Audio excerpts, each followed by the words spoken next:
গত ১২ ঘন্টায় রাজধানীতে রেকর্ড ১৫৮ মিলিমিটার বৃষ্টিতে তলিয়ে গেছে বিভিন্ন গুরুত্বপূর্ণ সড়ক। তীব্র জলাবদ্ধতায় চরম দুর্ভোগে কেটেছে রাজধানীবাসীর রোববার সকাল ও দুপুরবেলাটা। রিক্সার একসাল ডুবে গেছে গা, আমার এই পর্যন্ত পানি হাঁটুর সমান কি প্রায় কোমর সমান পানি হয়ে গেছে। ড্রেনের পানি তো অনেক বেশি ময়লা পানি, আর অনেক যেহেতু পানি উঠে গেছে এখানে হাঁটা চলাও অনেক বেশি টাফ, আর আমাদের মেয়েদের জন্য তো আরো বেশি কষ্ট করে।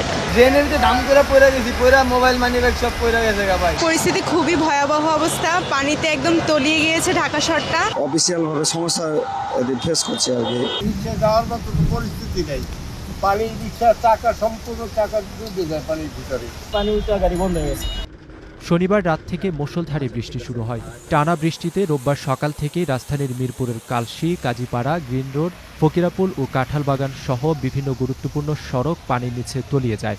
এমনকি দেশের প্রশাসনিক কেন্দ্রস্থল বাংলাদেশ সচিবালয়ের ভেতরে ও সামনে পানি জমে থাকতে দেখা গেছে।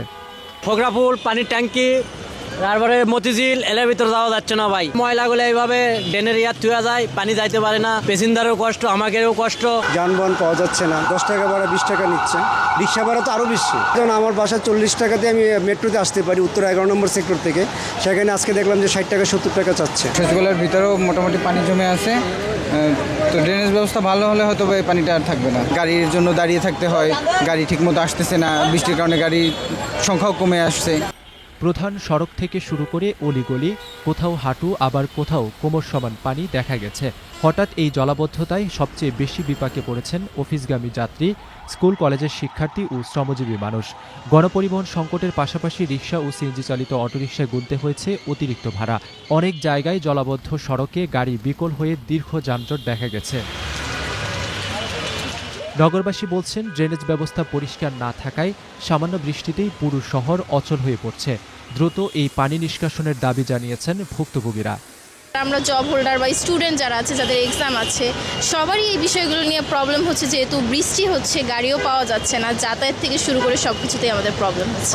সরকার তো সারা বছর ব্যবস্থা নেই, একটার পর একটা এটা করতেছে ওইটা করতেছে, দেখা যায় কিছুদিন পর আবার ওটা নষ্ট হয়ে যাইতেছে। পূর্বে দেখেছি, এখনো দেখেছি, তা আশ্বাসের উপর আশ্বাসই পাচ্ছি। এখন প্রকৃত আমরা এই সব সমাধান পাচ্ছি না। এইগুলো যেন খুব তাড়াতাড়ি নিরাময় করার ব্যবস্থা করে। সরকারের একটা উন্টুর দিলে বলা আমাকে সুবিধা হয়। আবহাওয়া অধিদপ্তরের আবহাওয়াবিদ এ.কে.এম. নাজমুল হক বেলা 3:30টায় প্রথম আলোকে বলেন, গত 12 ঘন্টায় রাজধানীতে 158 মিলিমিটার বৃষ্টি হয়েছে। শাহাবুদ্দিন, প্রথম আলো, ঢাকা।